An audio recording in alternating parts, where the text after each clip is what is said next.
Magandang araw po sa inyo. Eto po, may panibago tayong gawa ngayon. Thank you po sa aming boss, madam, na nagpagawa ulit sa amin ng spudger. Ito po, 4 na set. Bago po namin design,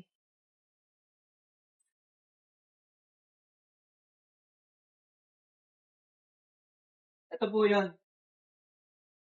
Gato siya kataas. Bagong design namin po ito. Ayan. Okay po, bago po ang lahat, sukatin po natin. Ang height nito,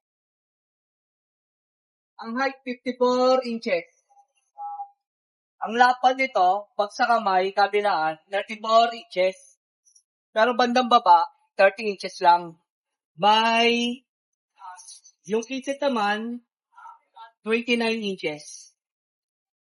Yan. Kung mapapansin nyo, ito po. Ang design nito, diamond, plain button lang. Ito po, may mga tayi siya. May mga button. Plain button lang. Ito po ang design namin ngayon, bago. Curve siya. Naka-slide siya, oh. Papunta rito sa baba. Ang design nito parang swan. Tama naman, no? Swan, no? Yan, no?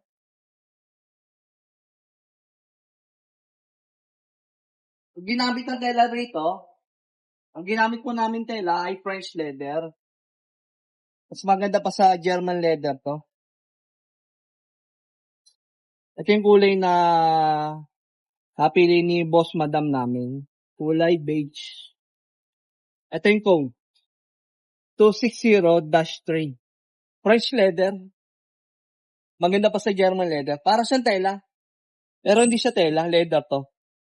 Napakatibay nito kahit punit-punitin natin. Dito mapupunit. Yan, no? Quality talaga ang leather na to. Kaya mas mahal pa sa German leather.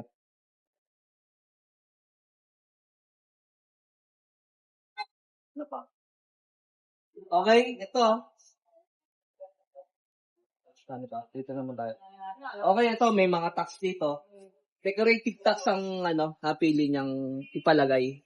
Meron tayong color na available. Silver, gold. Ito kulay antique tax. Yan. Eurotex foam pa rin ang gamit na ito. 4 inches. Eurotex foam. 4 inches. Ang ginamit naman natin pa, solid wood. Ang ginamit natin pa rito ay solid wood. Bilugan siya. Tingnan natin. Ito, lapit mo. Ito po yung pa. Kulay mahogany, brown. Kaya quality ang paa nito, naka-fit sa loob ng frame. Wala tong bale or walang baklas, walang putol. Quality ang gawa namin. Ang kasama sa set nito, merong pillow, meron tayong U-type at stool.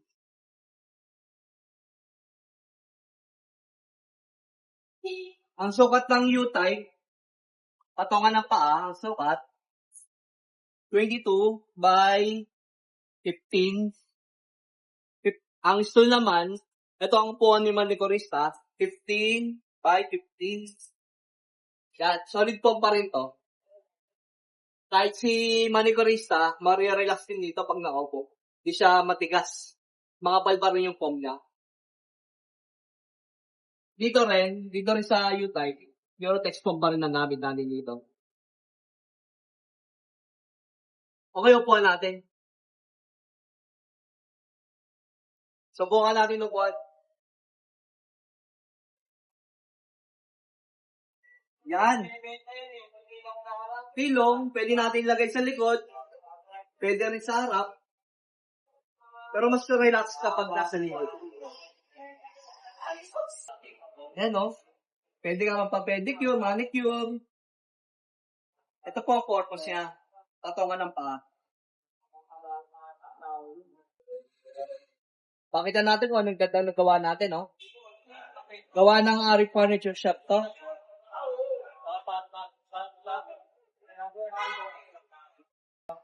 Thank you kay Boss Madam namin na nagpakwa ulit. Punta na po kayo dito sa Ari Furniture Shop. Quality ang gawa po namin. Ito.